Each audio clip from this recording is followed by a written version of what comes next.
Welcome. So today we're talking about Miss Marvel, No Normal, and I know a lot of you in your welcome post are actually really excited to read it. And you can look at my background. I have Kamala Khan over here. It's pointing different ways. Miles Morales in the middle, and then Sam Wilson on the other side.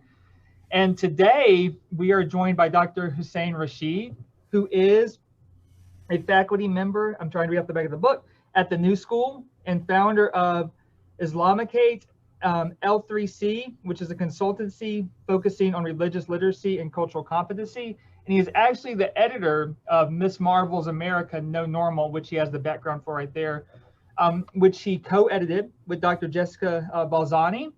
And the essay that you read for today is his essay. So I'm very pleased for you to be joining us, Dr. Rashid, to talk about Miss Marvel in your essay. Thanks so much for having me, Matthew. I really appreciate it.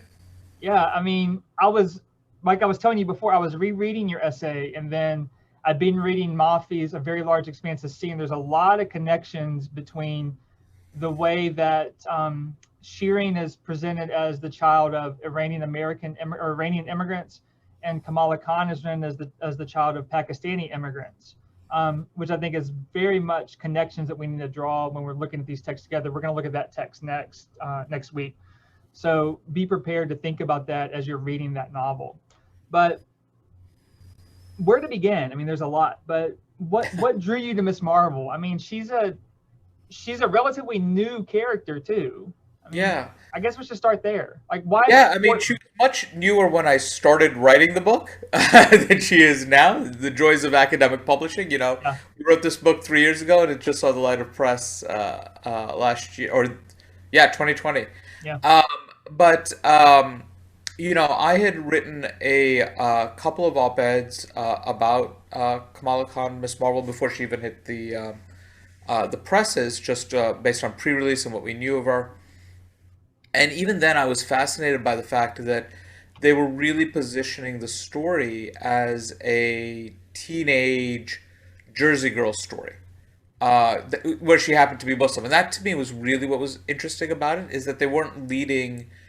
I think DC Comics had Simon Baz and the Green Lantern come out just before, and they really led with the fact that he's a Muslim superhero. And Miss Marvel seemed to be doing something different. And Jessica, my co-editor, was introduced to me by a mutual friend, Shaban Amir.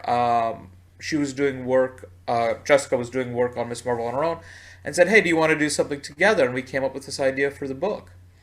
And while we were putting the book together, the idea came to us that we're doing a deep dive on this character, but really what we're doing is a humanities textbook, yeah, right? Each chapter in this volume is somebody from a different discipline. right. And I was going to say, you can look at this book. They break it up in about 4 different sections, and there's a section on pedagogy in here.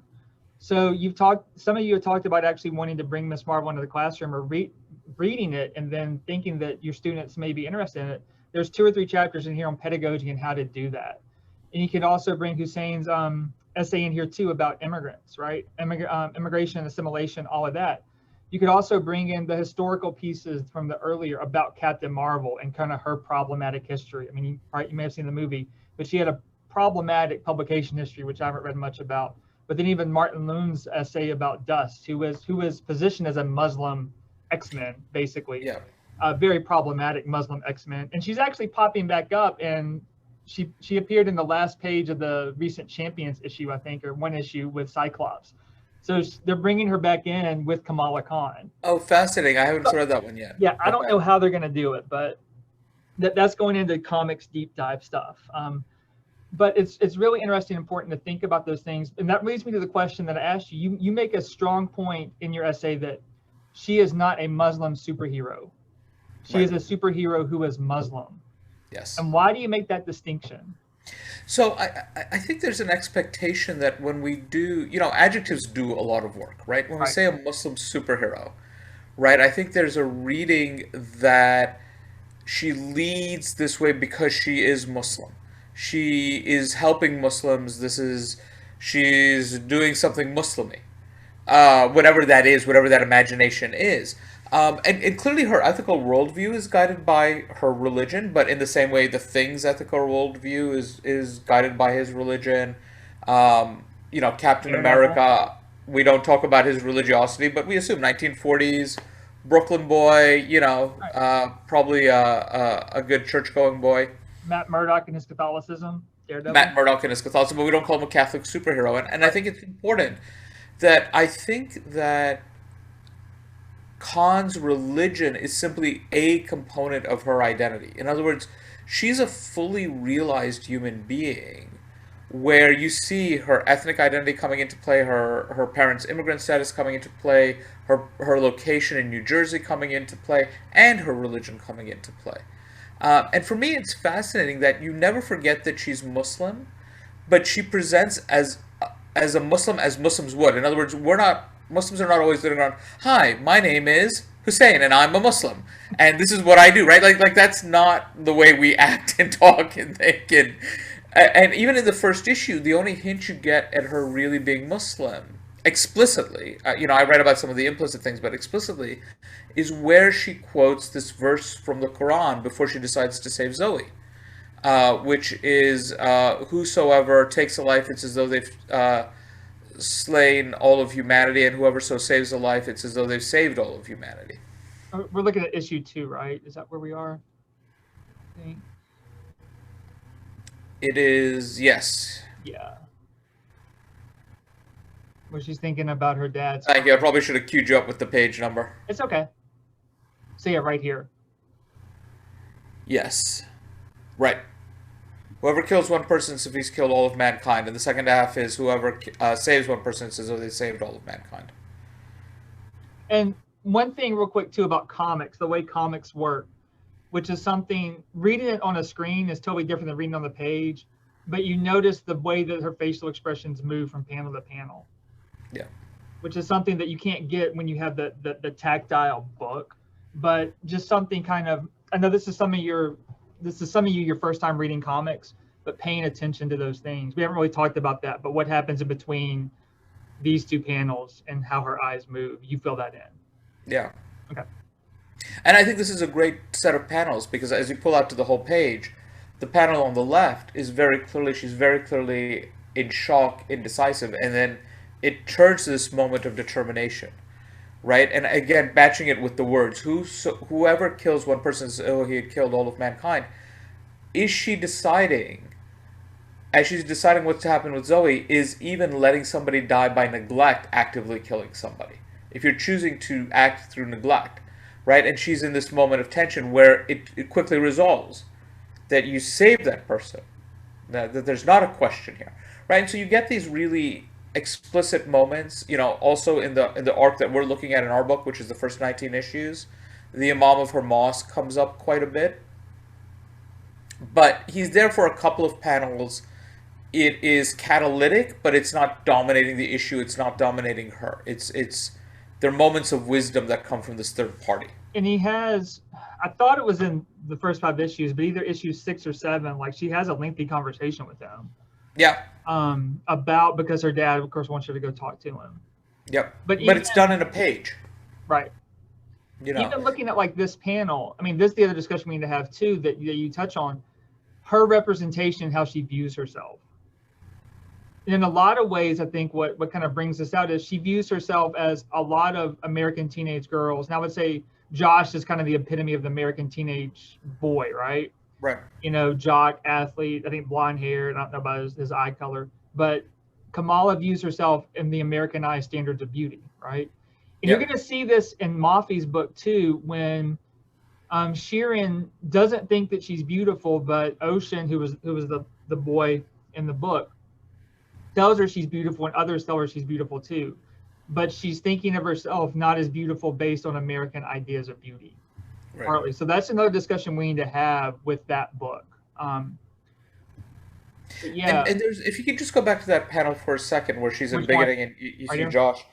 I think, and again, this is sort of a deep dive, but I think, Spider-Man's sort of in the zeitgeist now. And, I think one of the things that this Miss Marvel series does very well is take some of the classic tropes from the 60s and updates them for the 21st century. So he represents the Flash Thompson character, Peter Parker's nemesis in high school, right? The jock, the football captain, the bully, who then has a moment of awakening. But I think that there's a lot of intertextuality happening Oh throughout yeah, Miss Marvel as well, both in terms of comics history, but in terms of also the social moment that it finds itself in. Like I think good comic book series do, right? So this, for me, this leans. It keeps coming back to me that you have a fully realized character who happens to be Muslim.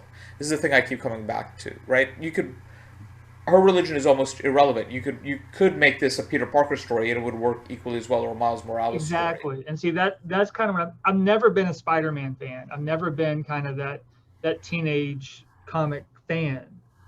But after reading her and teaching her, I've gotten into Miles Morales. I mean, partly for the issues of race and things like that too, which thank God his dad finally dropped Jefferson Davis and decided to go Jefferson Morales.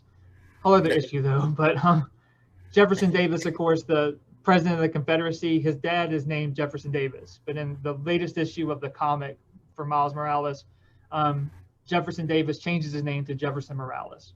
Yeah.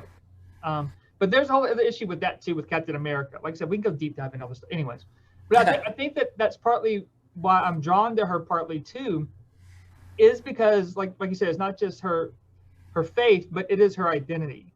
And I always go back to this panel too.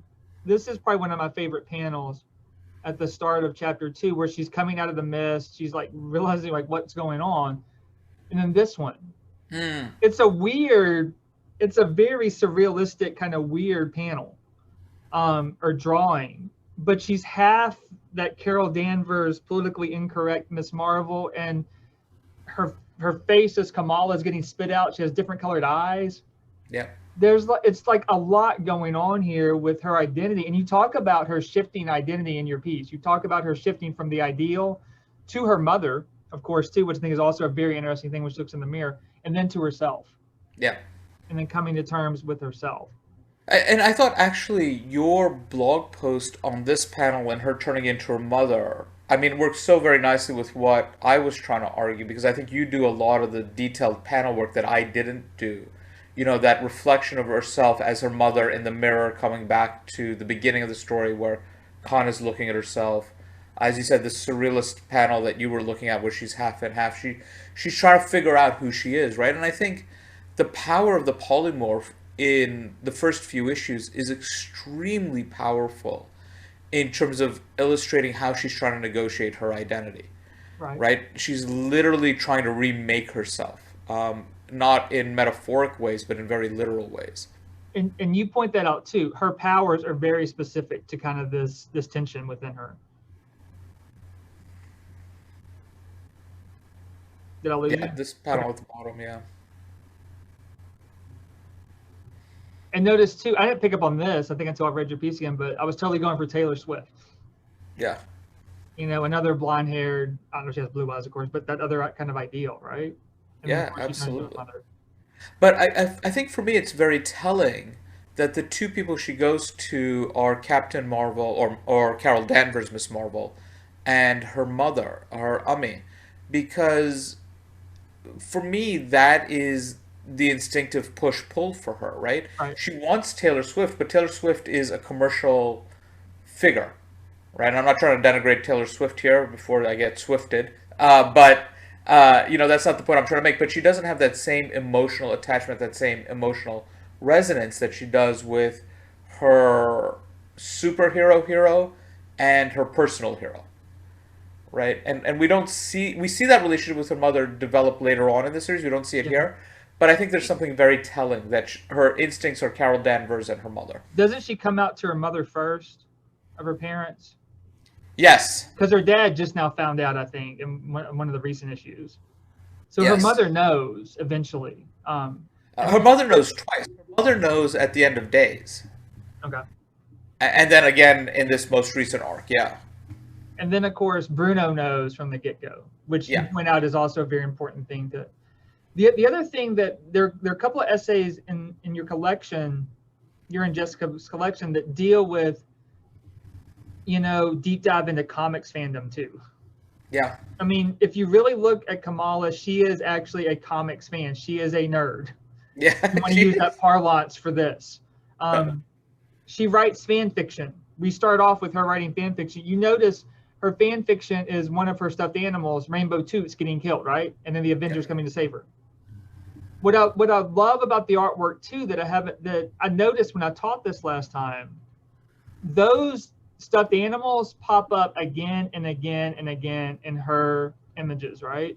Yeah. When she sees Carol Danvers, they're here. These are her stuffed animals, kind of. Or at least that one is, right? The porcupine and Yeah. the pig. So they're there. And I don't know what to make of this, but other little things too. Where is it? Like this panel, there's a dancing frog. There's a guy on fire. This is the party. Right. Like I said, I don't know what to make of that. Just a little side note. But looking at the intricacies, there's a woman getting chased by a guy with an axe. I mean, it feels like a good teenage movie party. Yeah. Yeah. I mean, I guess. Right? You've got the psycho killers and you've got hallucinations. And it's like Friday the 13th at Crystal Lake, huh? Right, exactly. All of it just jammed together. And that's the type of intertextuality that I'm talking about, both narratively and visually, that I think comes up.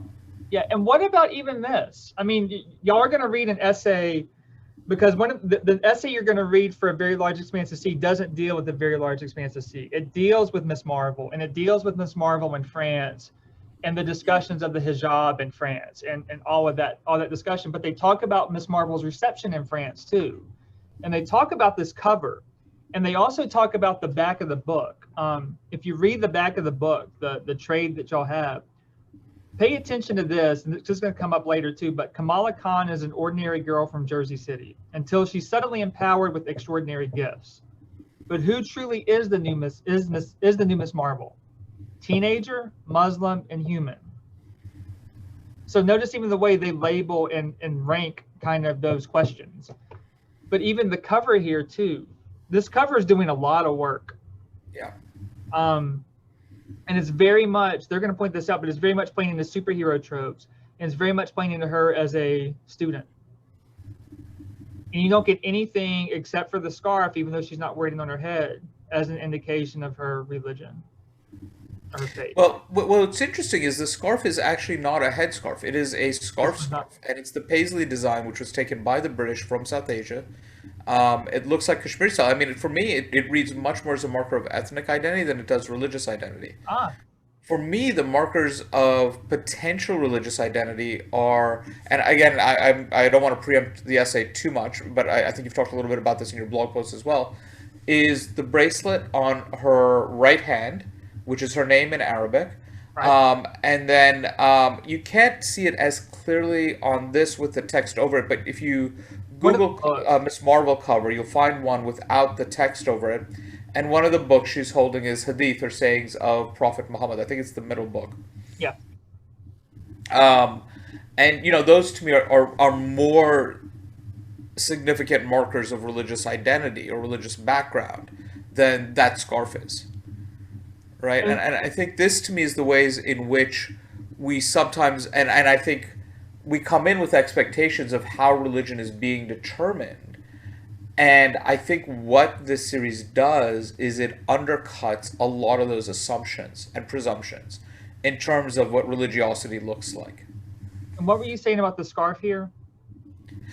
The scarf to me with the paisley pattern doesn't look, both in terms of length and styling, doesn't look like a scarf you would use as a headscarf. It looks like just a regular scarf. Okay. And the paisley pattern is one that the British brought from South Asia. So for me, it's a much more important signifier of ethnic identity than it is religious identity. Where is the editor from? Because she's the one who brought the idea too, right? Yeah, so Sana Amanat is of South Asian descent. I don't want to say if it's India or Pakistan because I don't know for a fact. So I'm wondering if that's partly her too as well. Because it very well could be. I also know Wilson is a research. I mean, if you've read any of her other prose works, you know, just loves doing research and getting the details right. And Alfona has really demonstrated his desire and attention to detail. And see, the other thing you need to keep in mind too is, I can't pronounce, what's the editor's name again? Sana Amanat. Amanat? Yeah. So she's actually Muslim, right? Yeah. And she's South Asian. and Wilson's Muslim too, but the point I wanted to make is she converted to Islam, Right. right? So you have a white woman, white American woman who converted to Islam, who's writing this too, and then a South Asian editor who brought this story, right? Working together. That's the important thing to think about as well. I think she's from Michigan, if I remember correctly. And I don't know about Ofana. Do you know anything about him? Sorry, who's from Michigan? Isn't Wilson from Michigan? Wasn't she? I could be Oh, I wrong on that one. West Coast. West Coast. Yeah, I thought for some reason I thought Michigan. I don't know why. Quite possible. She's from New Jersey. Yeah, she was. Not at the moment.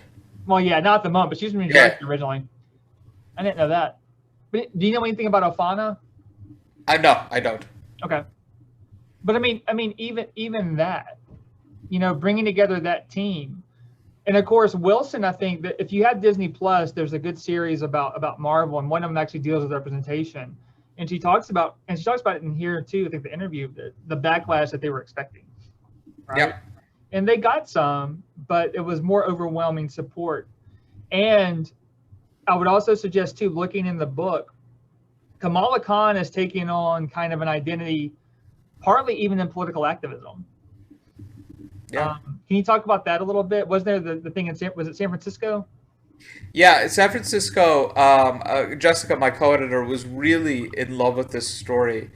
In ways that I when I first read it, I thought it was just, oh, this is really interesting. But Jessica really, I think, and if you read our introduction, she really gets into the details of it. But this was at the beginning of the so-called Muslim ban, and you get a lot of rise in Islamophobic advertising. And there's a group that came out, actually based out of New York, that talked about all Muslims as terrorists, and people were really disgusted with this, and there were lawsuits launched against this and so on.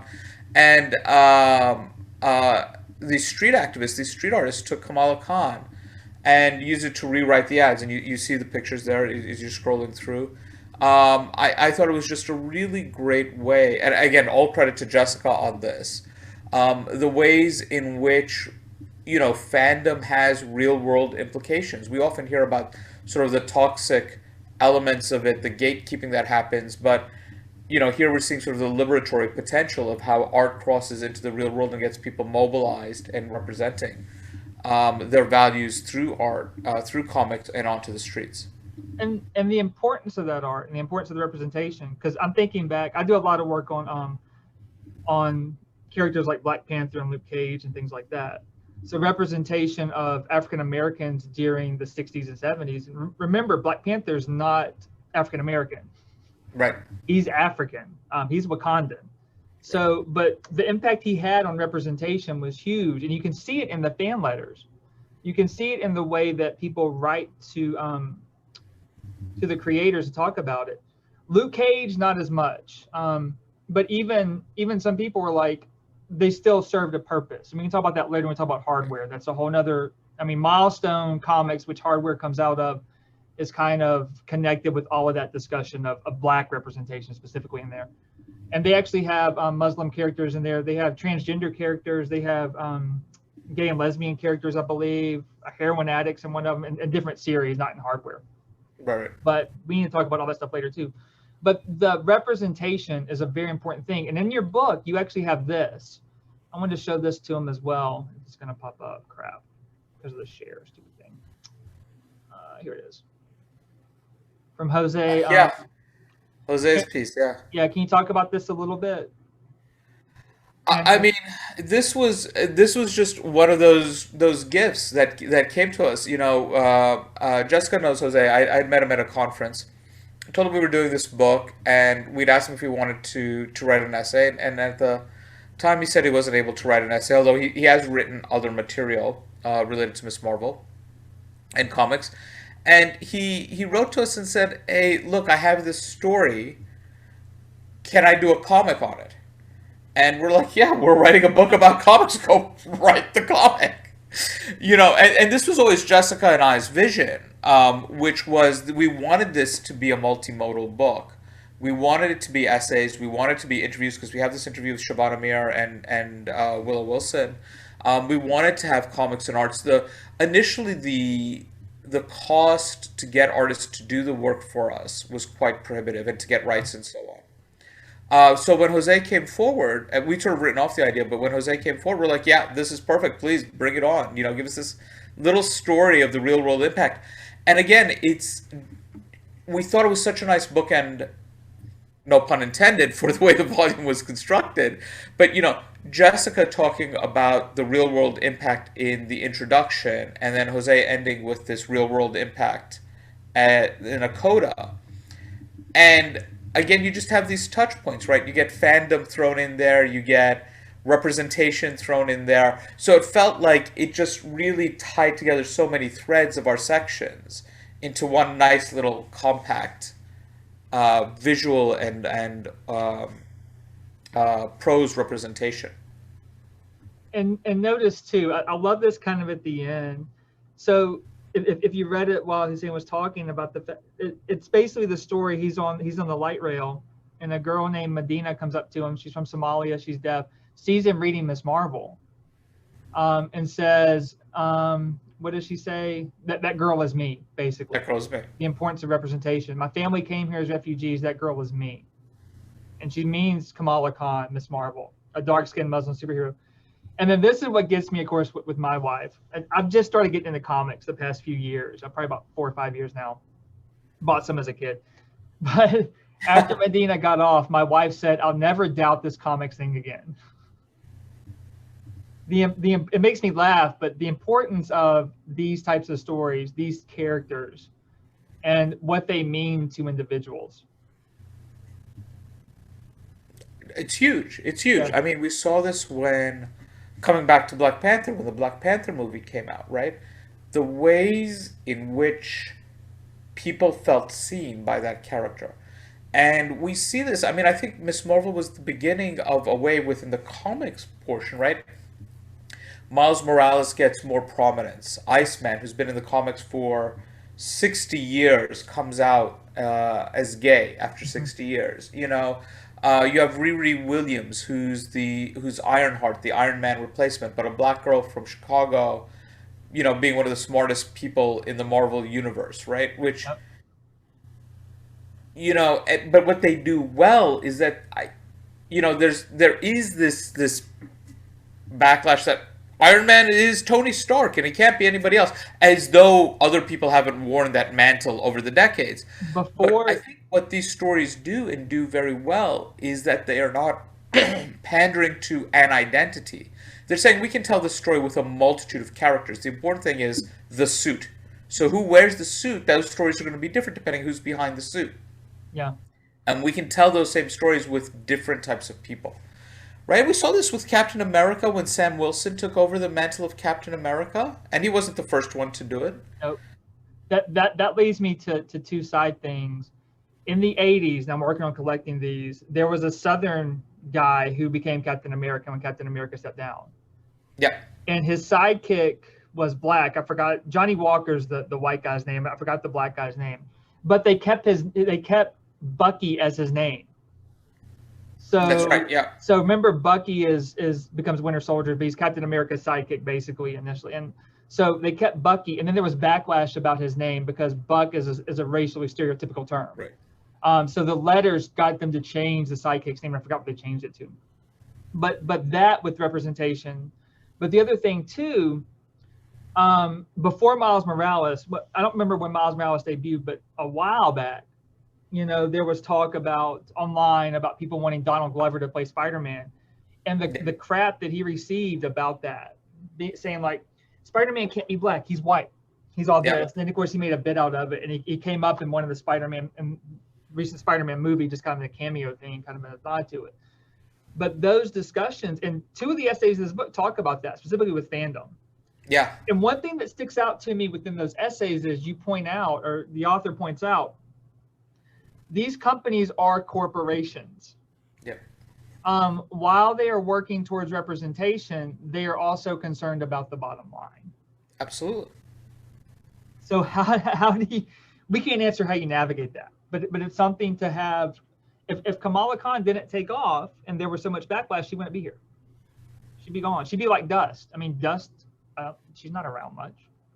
But Dust, I think, faded away, She not, feels again, different. no pun intended. Dust faded away not because there was a lot of backlash against her, but because, once Grant Morrison stopped writing her, and there's a lot of debate to be had whether he wrote her well or not, but there was nobody who really gave her any depth or any characterization, right? And so she just became an uninteresting character. She became a prop. And I was gonna say I don't know much about her except for what Martin wrote and what a little bit I've read. But yeah, she seems like a prop, and Yeah. she's post 9/11, right? Is when she comes in. Yeah, absolutely. Yeah. Absolutely. So Yeah, I mean, her origin story is Wolverine saves her in Afghanistan, yeah, and it's like, and she's wearing a full veil too, right? She's wearing a yeah, she's wearing a burqa. Yeah, exactly. So do we ever see her face? I mean, there's Oh, we do, and this has been something that's come up in quite a bit of work. And again, I think there are pluses and minuses, but you know, are we looking at her because of the gaze, like the unveiling of the Muslim woman, right? yeah, As the reader, but also women don't wear this full time. I mean, she takes it off in appropriate context. Like it's not it's not like these TV shows where a woman in hijab who's a doctor is in a hospital and takes off her hijab to stop somebody's bleeding rather than grabbing the gauze that's like right next to her. It's not gratuitous unveiling. It's in closed quarters. It's places where she would naturally take it off. And so, I think there's some back and forth and there's some debate about this, but there is also a bit of orientalizing and harem fetishizing that goes on as well. I mean, it's undeniable. yeah. I need to read. I'm curious to see what she's gonna do with Khan when she comes Yeah. into the Champion Series. But like I said, there's a lot we can go into. We got to start looking at a few panels. Are there any panels you want to look at? Do you want to look at that Oh, opening? I mean, I could be on panels forever, I but I know. think the one, if you could pull up, is actually the one I talk about in the essay, where in the first issue, where the father's reading a newspaper. They're Yeah. at home. The father's reading a newspaper, and he's telling off Amir. Which reminds me. This one, yeah. So these two bottom panels, exactly. Hold up. Let me bring up. There's one more I want to bring up too. Um, so that I can have it queued up because I think it's important. I always love that one too, right there. Yeah, yeah, no, no worries. Yeah, when she comes in. So right here. Okay. So this right here. Yeah. So you'll see in this panel, again, I'm just going to sort of reiterate what's in my essay, but I think it's useful to just sometimes verbally hearing it is different than reading it. But you'll see the ad in the back of the newspaper is Radoslav's chicken salad, right? So Radoslav I would read as an Eastern European name, and chicken salad is curry is how you would say curry, or you don't say curry, you say salad. So it's a chicken curry. So you have this Eastern European grocer or restaurant serving chicken curry. And I think, Matthew, in your blog post, you talk about another issue where it's Radoslav's Vietnamese grocer. And Right. And it's right here. I was about to pull that one up too. So when they're walking out of the mosque, right? right, exactly. And so you're like, is this the same Radoslav? Or does he just have like, does Radoslav have like Radoslav's Indian restaurant, Radoslav's Vietnamese grocery, Radoslav's falafel place? Like, is it all like just a block of Radoslav? And is it the same Radoslav, or is it what happens in many of these places, where you have this large family where they start a business together, and then there's some family falling out, and they all start a different business with the same name? And then it even comes in right here if you look with all the food that she has, right? That's right. That's right. Rado's this and Rado's that. Yeah, absolutely. So when she comes in, so what you point out, and what others point out too, is the multi-ethnic and the multicultural aspects of her community, right? Yeah. It's not what you got in the 60s and 70s where Luke Cage is regulated to Harlem Right. and New York is white except for Harlem, right? Right. It is a melting pot, and of course you use that term when you talk about assimilation and other things in your essay, but it is that. Yeah. I mean, I think this is a very different U.S. that they're writing stories in. But again, I think this is what is powerful for me is that you're taking these classic stories and not reinscribing what was, but leaning into what is. So you're not telling the same stories as though it's still the 60s. These characters never age. Yeah. You mentioned Cyclops before. Cyclops is, I think, when he was first introduced back in the 60s, was 16, 17 years old. And he was like that for 40 years. And now I think he's 30. But only because they brought back a younger Cyclops. So they had to make this Cyclops a little bit older. So I think I think that to me is the success of a lot of these characters is, again, it's not just Kamala. It is the Miles Morales. It is Amadeus Cho, who for a brief time was the new Hulk. It is Riri Williams. It is Moon Girl Oh, and that's a Devil great series. Dinosaur. That they're telling the authors, the creators are telling these stories. They were successful stories, right? There's a reason Marvel was so dominant. They're able to leverage those stories to make billion-dollar franchises now, Mhm. multi-billion-dollar franchises now. And they're basically taking the elements of those stories and putting them in the contemporary period rather than recreating the 60s. What do you want to say? You talk about this opening a little bit too. What do you want to say about this opening? Because you say a lot more than I do because of the tensions that are here and kind of the Yeah. movement and shifts within these opening few panels. So for me, I think your essay, your blog post really hits on Kamala's interaction, right? She's like, here's this food. Muslims don't eat pork. They're forbidden from eating pork. I shouldn't say Muslims don't eat pork, but in theory, Muslims uh, are told not to eat pork, and so she's looking at it as like, I should eat this. I should eat this. She's looking at it admiringly, and Nakia, her friend, is like, what are you doing? Why are you doing this to yourself? Her Muslim friend is telling her, why are you doing this for yourself? And then Bruno, her non-Muslim friend, and I think it's in the next panel, right, talks about standing for, yeah, either eat the bacon or stick to your principles, right? So either you believe you don't eat bacon, in which case, why are you even bothering smelling this? What's the point? What are you performing here, right? Because other people tell you bacon is good, but you've never had it, so how do you know? So why are you smelling it, right? Bruno's the one who's saying, and these are your principles. He's the one who, even more than Nakia, who is Muslim, he's guiding her to talk about her religious upbringing, her religious background, her where she should sit religiously. And for And me, it's a very powerful moment because that to me is what good community does, right? Good community respects you for who you are with your differences and doesn't just tolerate them or accept them, but lives them with you just as you live their difference with them. and if we're thinking religiously, he would most likely be Catholic as Italian in New York. Oh, yeah, most likely. And I think that actually is explicit after in another arc Okay, I haven't where seen that. she's invited over for dinner and they Well, talk about yeah, the big Italian dinners. and Hussein points out in his essay too. Amir gets engaged to an African American Muslim woman, right? Yeah. Who's also a nerd. Who's also blurred, yeah. Yeah, she's very much involved in the same things that Kamala Khan. They talk about Dune. I think that's how they Yeah. connect. But other aspects too. Well, I'll hold off on this. Let's get into Zoe. But notice that there's a couple of other things here too. At least with Nakia's name, you know, Yeah, not and that Kiki. whole issue, So Kiki the or Americanizing. So it's showing her coming into her identity, yeah, right? The fact that she is wearing the headscarf and Kamala is not, yeah, in public. So there's all those things type coming in too. And like I said, when we get to Mafi's book, this whole discussion of the headscarf is kind of what forefronts Mafi's book in a lot of ways. And you'll see that. I'll show you a TED talk. I forgot who it was from, but detailing some things. But what about Zoe? Because Zoe has an interesting turn later that we can mention if they want to read. yeah. But what about her in this turn? I love that arc and the way it develops, and I feel bad spoiling it. Well, we can say one thing about it. But what you point out is that Bruno, Naki, and Kamala have this community, and then Zoe kind of comes in and disrupts it a little bit.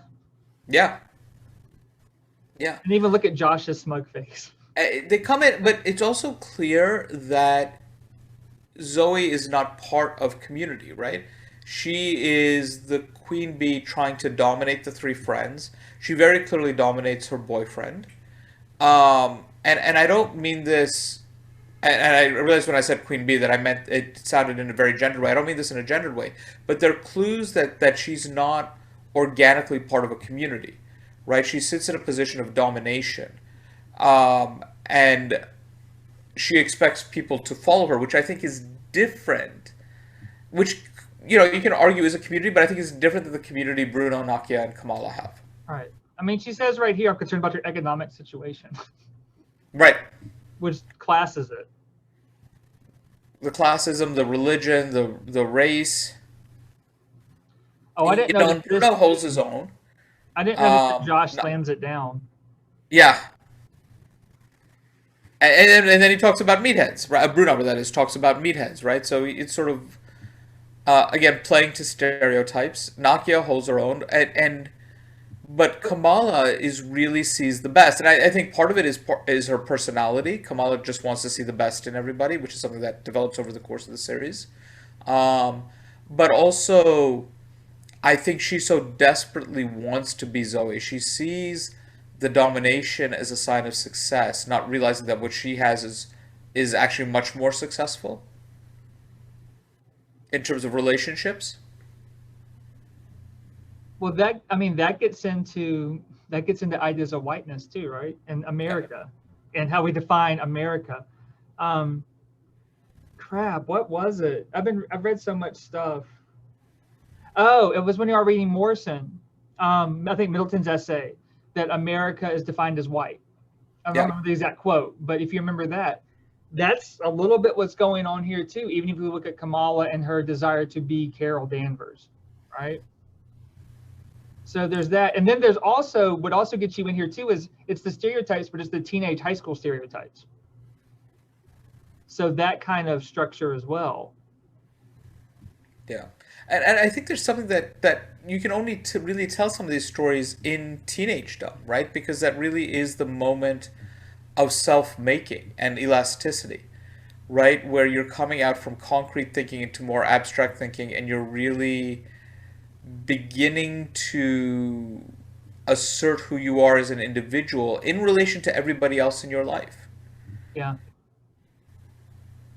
I don't know if you can tell this story with a 30-year-old who gets powers. Definitely not by a 50-year-old who gets powers, right? By then it's a midlife crisis, and that's a whole other thing. Well, I mean, you also have this too. I mean, think about these things.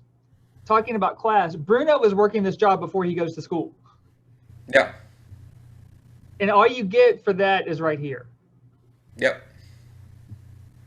So the little things that you pick up that this is his school job, and all this occurs. This is what sets us up.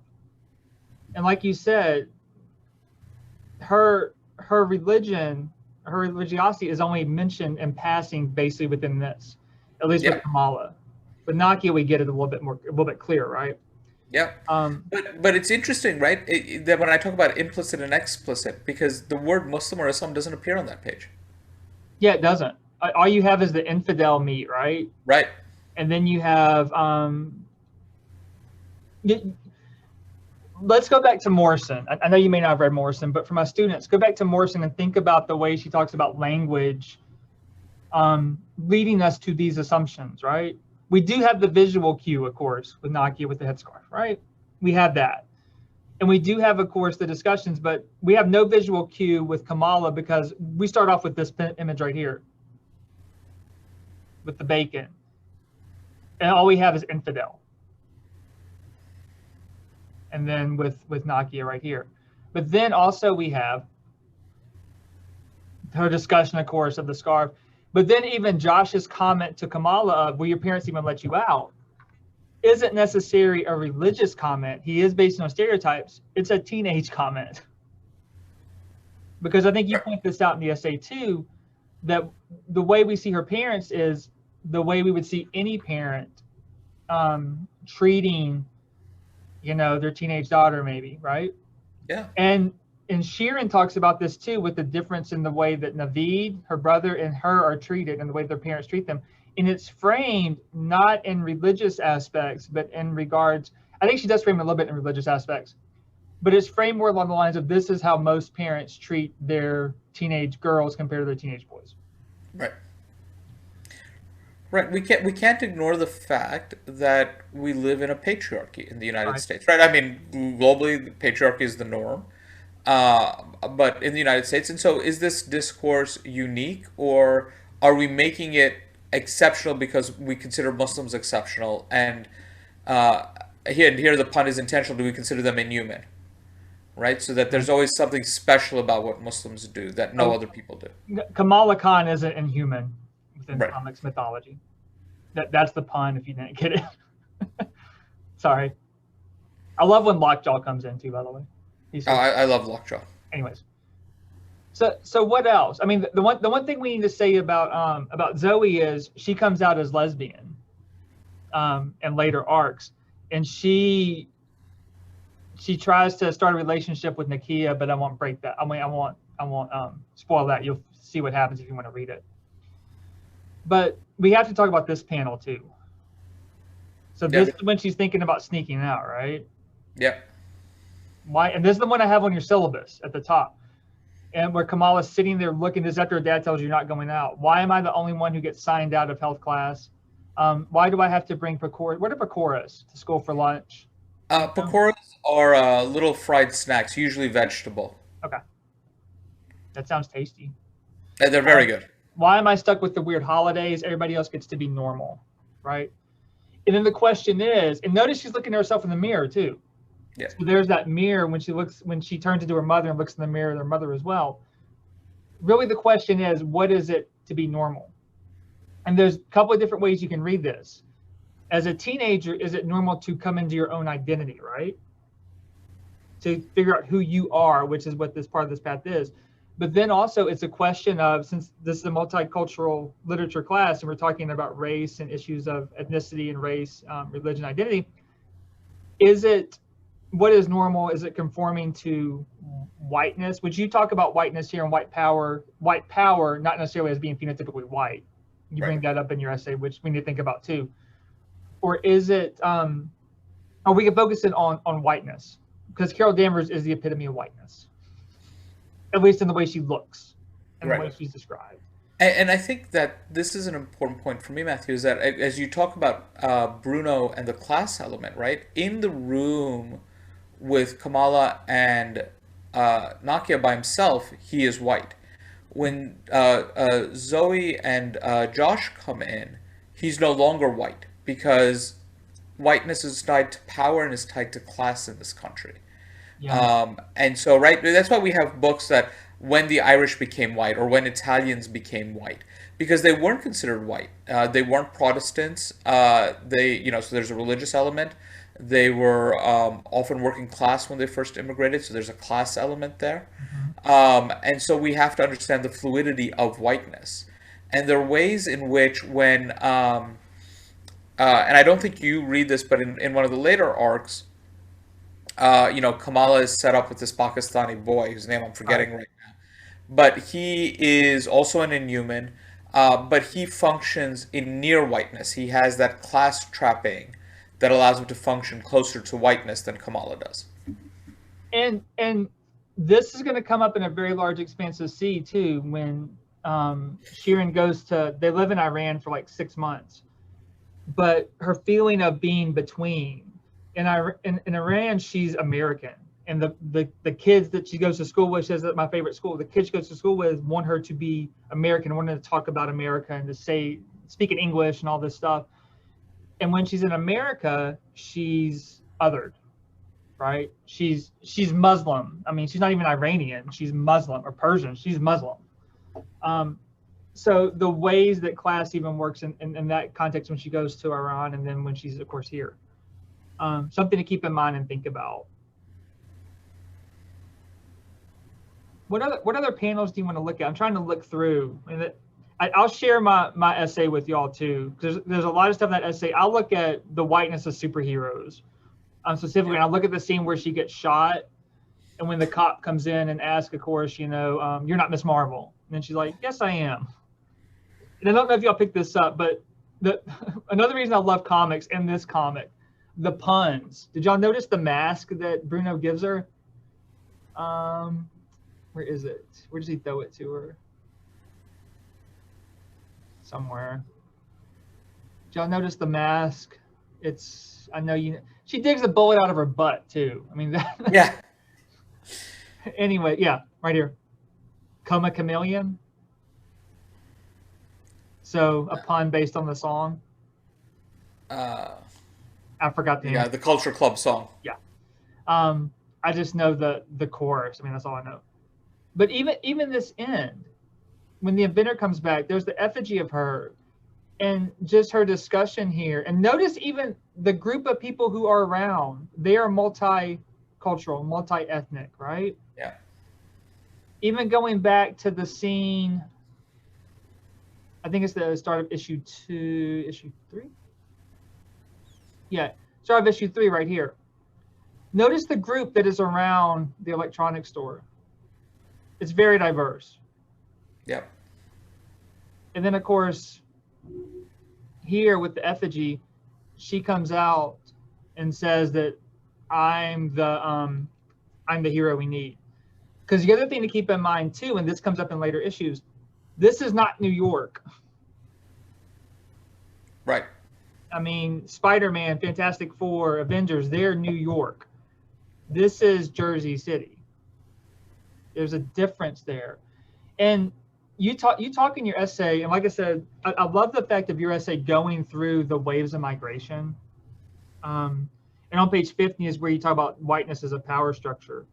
Yeah. But I asked you this before, and I didn't do the research, but you talk about Jersey City, and you talk about kind of the history there, but you talk about the Dot Busters and their attack on Modi, which I don't know anything about in 1987. Yeah. Can you tell us a little bit about that? Because this gives real world connections to these texts, which is what Stan Lee said that he wanted Marvel to be, of course. The Marvel Universe is a real world representation, basically. Yeah. So, I just want to mention, you mentioned Spider-Man, you mentioned Fantastic Four, and Marvel Comics in particular makes, has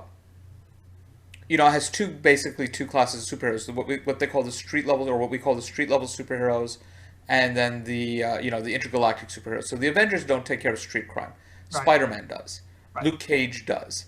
Danny Rand should never be spoken about in polite company. But he also. Whoa! We can talk about that later. We'll deal with that later. Andrews' run of Iron Fist is really good. Daredevil takes care of street level crime, right? I mean, even though he does these fantastical things with the undead, he's basically a street level hero. Yeah. And he's white privilege personified. He's white. So Kamala Khan fits in that mold of the street level hero. The people who are embedded in community, know their community, both in terms of their superheroic identity and their civilian identity. Right? They're embedded in there, and I think that's important because you've pointed out both visually and narratively what happens. I want to mention that I have to thank a student for pointing this out to me. Because I hadn't made the connection myself that, of course, Modi was attacked in Jersey City, which is where the story takes place. So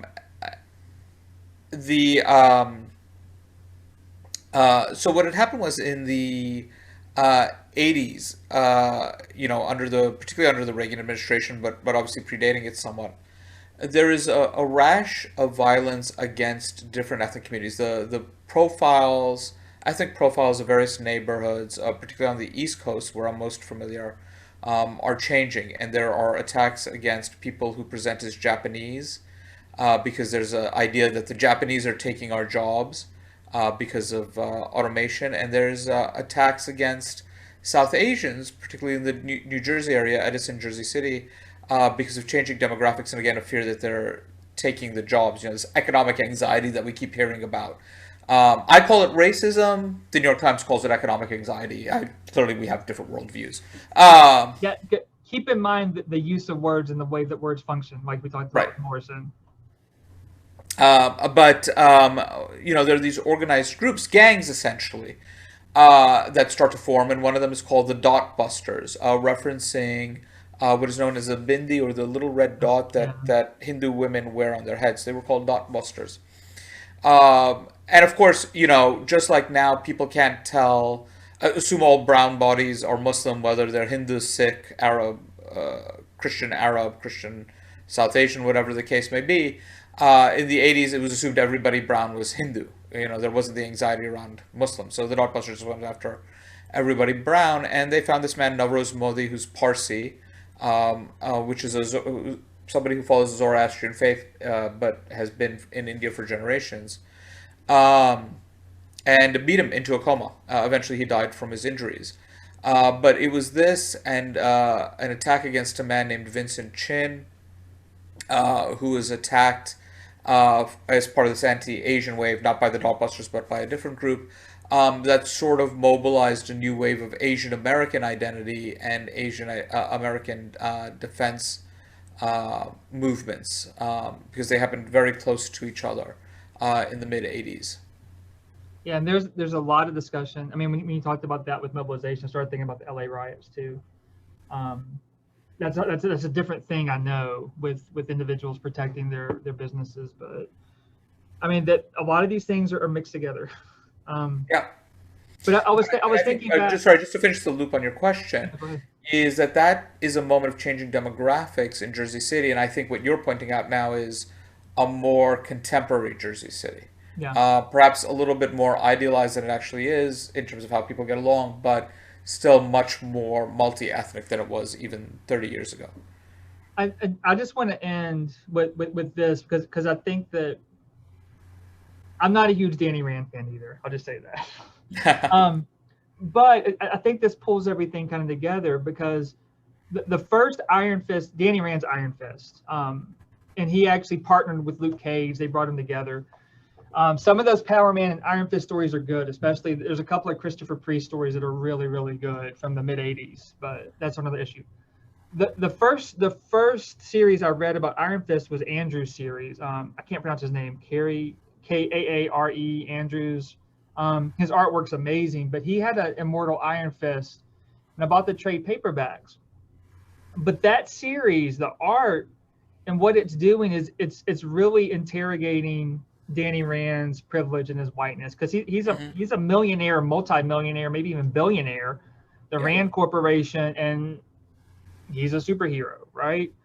So it's really interrogating those aspects of him and kind of this white identity of being a superhero. Because like I said, think back to Miles Morales or people throwing up arms about Donald Glover. Did they throw up arms about was it Michael B. Jordan who was the Torch? Yes, yes. So was there backlash about that? Huge backlash. So I mean, think about it. I think the new Batwoman. I'm not big into DC, but the new Batwoman I think is black on the series, Yeah. on the CW. So why are those things important? These are stories that can be retold. Like you said, Kamala Khan is basically not beat for beat, but it's Spider-Man kind of retold a little bit, right? In certain ways. So that's what's going on here. So what's the why the backlash? Why do we care? And I think it gets to what you said. It's racism and anxiety that I think breeds that as well, and territoriality within fandom. But that's a whole other issue, which I'm kind of glad I'm recent to comics to not deal with that. But yeah. And anything else you want to add, or anything else you want to kind of wrap up on or look at? I think the one thing is, I don't want to make it sound like I'm saying that Kamala Khan is a derivative of Spider-Man, but I think No, what she's not. Yeah. right, yeah, I mean, I think what the creators are doing now is saying, okay, this is what makes a successful story, right? And successful narrative structure is sort of rote. I mean, we talk about formula, and is this well done formula or not well done formula? And I think comics, because it is a combined visual and a verbal medium, has a lot more flexibility. But I think what makes a successful story, what is the transformation people are going through? What are they engaging with? What's the challenge that they face? How are they coming through that? I think that those are the elements of successful stories. And I think when you lead with that rather than the character's identity, then the identity only deepens your story. But I think if you say, "Oh, we want to write the Muslim story," you're never going to fail because you can't write the Muslim story. And what do you do with the Muslim story? There's not a lot you can do with that, Right. right? When you And, start out with very narrow barriers. and it gets back to the question of the quote I gave you. I think I've given you all this quote from Frank Yerby that I despise adjective or I hate adjectives or I despise adjectives. Adjectives are the enemies of nouns. And you talk about this in your essay, the hyphen, Yeah, right? African American, the Pakistani American. That hyphen's doing a lot of work. it's doing a huge amount of work. Can you wrap up with that? I mean, that seems to be a good place to wrap up. Yeah, That's I a mean, lot. so, and this is, this comes out of hybridity theory, but the idea that there are two issues that hyphen does. One is it continues to mark somebody as un-American, not Right. fully American, right? So if we, for the case of Kamala Khan, we say Pakistani American, she is a qualified American as a result. When does that go away? It never does because phenotypically she doesn't fit the mold. Right now, maybe in generations it'll be a different issue. And I think a lot about Christy Yamaguchi, who's a gold medalist in ice skating for the United States, fourth generation Japanese descent. And I mention this because a lot of commentary when she won the gold medal was about how it was her Japanese heritage that allowed her to focus and do this. And you're sort of like, well, at what point does she stop being Japanese, right? Like, okay, I could understand if she'd migrated and she herself was first generation. After fourth generation, when do you stop being an immigrant? When do you lose that qualifier? But also, what hybridity theorists say is that the hyphen is the generative space, right? What is in between the Pakistani and American? What is that liminality? And Sunaina Myra talks a lot about Kamala Khan, not Kamala Khan, but about uh, Khan's generation as being doubly liminal, both in terms of their age and in terms of their cultural reference. Right. And so that hyphen is that liminal space. What is created by bringing together all these references and what do you produce? And I think in many ways, the product of Miss Marvel, not the character, but the product, the comic book, is in fact a hybrid product, right? Coming out of these multiple references coming together. Well, you just reminded me, and they're not reading this, but George Takei, they called us enemy, which deals with, of course, Japanese internment during World War II. Mm, And that comment of when do you become American and not immigrant? right. I think that's what Yerby's getting at with his adjectives. He was black. I always put that in quotes because legally he was black. His mom was Scotch Irish. His dad was Seminole and black, or Seminole African American. But you know, when do you become just American and not Iranian American, or in George Takei's case, Japanese American? Because he was born in America. Right. His parents were born in Japan. They came over, but he was born in America, and he was interred with them because his parents were Japanese. And he was second generation. His dad had the choice of either serving the military, renouncing his Japanese citizenship, all this stuff, and they were interred.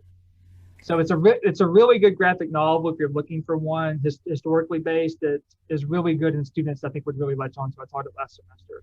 Yeah. But that discussion, and we have to point out the invisible thing in the room too. Zoe is not white American, right? She's not.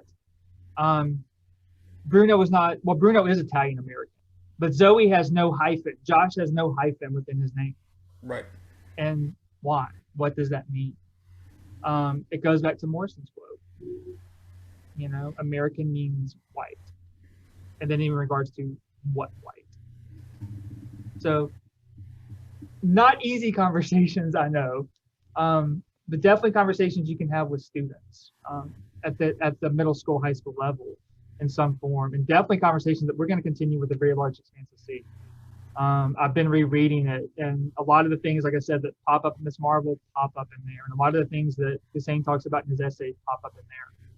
And if you want any more essays from that book, you can look at the table of contents. Let me know, and I'll scan them.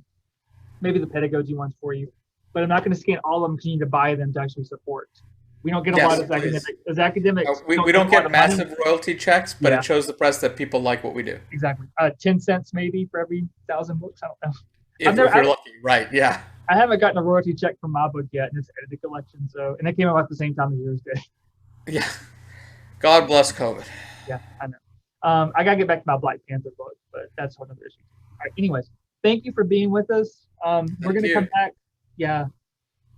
I really appreciate it, seriously, and I appreciate your essay and the insight you have to Kamala Khan. You said you had yours. Here's I brought I my have my bobblehead just bobblehead. I for don't know if you. it'll show up on the You take your background off and show it. green screen. There we go. You can see it in front of my Where's face. that one from? This is a Walgreens one, and it was an exclusive Funko for Walgreens. This one was from Walmart. It was the Gamerverse ones, I think. Ah, nice. But I really like it. And we didn't talk about this either, but one thing that y'all need to keep in mind when you read the essay that we're going to read with Malfi's book is the way that fashion functions with Kamala. And you Hmm. may have pointed this out. I don't remember if you did or somebody else did, but the way that she uses her scarf, her headscarf, not just as a headscarf, but also as a fashion accessory. Yeah. It also becomes her cape kind of too. Right. So, and that other piece, talk about that. Anyways, thank you, and Thank I'll you. talk to you later. Talk to you soon. Thanks for having me.